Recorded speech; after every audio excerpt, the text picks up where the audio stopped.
সাল্লাল্লাহু আলাইহি ওয়াসাল্লাম বলেন, যদি কোনো উম্মত অভাব থেকে বাঁচতে চাও তাহলে এই ৮টি কারণ মানিয়ে চলো। যদি কোনো ব্যক্তি ৮টি কারণ মেনে চলতে পারে তাহলে আল্লাহ সুবহানাহু ওয়া তাআলা তাকে কখনো অভাবের মধ্যে ফেলাবেন না, কখনো ঋণগ্রস্তর মধ্যে ফেলাবেন না, কখনো বিপদের মধ্যে ফেলাইবেন না, কখনো কোনো সমস্যার মধ্যে ফেলাইবেন না। আল্লাহ সুবহানাহু ওয়া তাআলা তাকে সবসময় হেফাজত করবে। তাকে তাই যে কোনো কাজ করুক আল্লাহ সুবহানাহু ওয়া তাআলা তার কাজের মধ্যে বরকত দিবেন, রিজিকের মধ্যে বরকত দিবেন। আল্লাহ সুবহানাহু ওয়া তাআলা তাকে সকল বিপদ আপদ থেকে মুক্ত রাখবেন। সুবহানাল্লাহ। নাম্বার ১, যদি কোনো ব্যক্তি কোরআন মাজিদ না পড়ে আল্লাহ সুবহানাহু ওয়া তাআলা তাকে অভাবের মধ্যে ফেলে দেন। আর যদি কোরআন মাজিদ কোনো ব্যক্তি পড়ে তাহলে আল্লাহ সুবহানাহু ওয়া তাআলা কোরআন মাজিদ পড়ার ওসিলায় আল্লাহ সুবহানাহু ওয়া তাআলা তাকে রিজিকের মধ্যে বরকত দিয়ে দেন এবং কাজের মধ্যে বরকত দিয়ে দেন, ব্যবসা বাণিজ্যের মধ্যে বরকত দিয়ে দেন।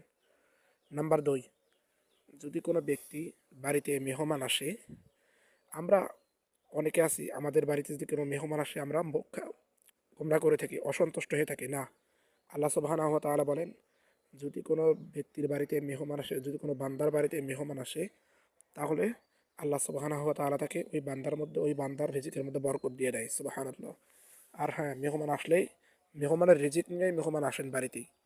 আল্লাহ সুবহানাহু ওয়া তাআলা বলেন যে যদি কোনো বান্দার বাড়িতে মেহমান আসে তাহলে ওই সংসারের মধ্যে ওই রিজিকের মধ্যে আল্লাহ সুবহানাহু ওয়া তাআলা বরকত দান করেন।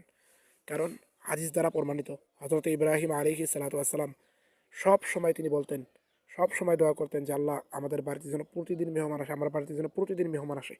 হযরত ইব্রাহিম আলাইহিস সালাতু ওয়াস সালাম সব সময় মেহমান নিয়ে খানা খাইতেন। এমন কোনো একটা দিন নাই যে হযরত ইব্রাহিম আলাইহিস সালাতু ওয়াস সালাম মেহমান ছাড়া খানা খান নাই। প্রতিটা দিনেই মেহমান নিয়ে খানা খাইছেন, প্রতিটা দিনই মেহমান নিয়ে খানা খাইছেন।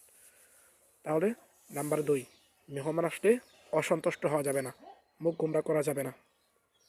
নাম্বার ৩, সন্তানকে গালি দেওয়া যাবে না। যারা পিতামাতা আছেন সন্তানকে বেশি সবসময় গালি দেন, তাদের সংসারের মধ্যে বরকত থাকে না। আল্লাহ সুবহানাহু ওয়া তাআলা ওই সংসার থেকে বরকত উঠিয়ে নেয়, ওই রিজিক থেকে বরকত উঠিয়ে নেয়। তাহলে আমরা সন্তানকে গালি দিব না। সন্তানকে গালি না দিলে আল্লাহ সুবহানাহু ওয়া তাআলা ওই সংসারের মধ্যে বরকত দিয়ে দেন, ওই রিজিকের মধ্যে বরকত দিয়ে দেন, ওই কাজের মধ্যে বরকত দিয়ে দেন, ওই ব্যবসা বাণিজ্যের মধ্যে বরকত দিয়ে দেন। নাম্বার ৫, মাখরাসার জাল পরিষ্কার করতে হবে ঘর থেকে। আমাদের ঘরের মধ্যে অনেক মাকড়সার জাল থাকে। মাকড়সার জালগুলোকে আমরা পরিষ্কার পরিচ্ছন্নতা করি না।